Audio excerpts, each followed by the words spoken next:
फिर क्या किया कौवे ने, क्या बोला था? चाचिड़िए में अंडावा पैरी मोचे अंडावा टुम्मक टुम्मक अंडावा करके अंडावा। फिर मेरे लिए सारा दिन वेट करती रहेगी, उन्हें पानी नहीं देता सारियां फसलों।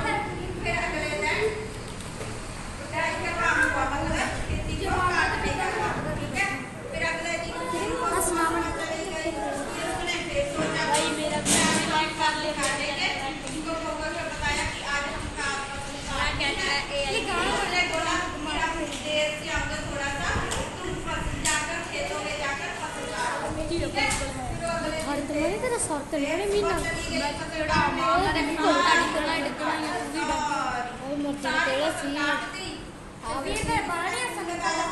बोला कौवा?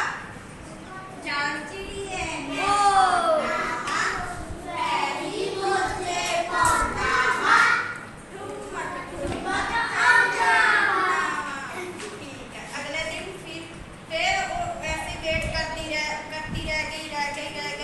उसने सारी फसल ही काट दी।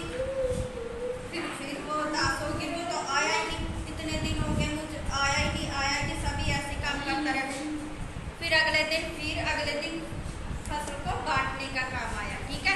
फिर उसने क्या किया, फिर उसने फूल लगाया, उसको अगले दिन बांटने का काम खड़ा, फिर उसको फिर फूल लगाया,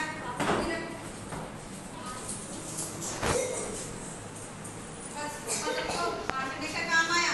जब बांटने का काम आया तो उसने कहा कि मैं सारी गेहूं अपने पास रखूंगा। फिर उसको क्या मिला, उसको चूड़ी दे दी कि आप गेहूं सारा गेहूं अपने पास रख लिया। एक दिन इतनी बारिश आई, जब बारिश आएगी तो आप भीग जाते हो ना। जब आप बैठे रहोगे क्या होगा, बीमार पड़ जाओगे, वो भी बीमार हो गया। फिर इतना बीमार हो गया, पानी में इतना भीग गया, जो गेहूं था उसमें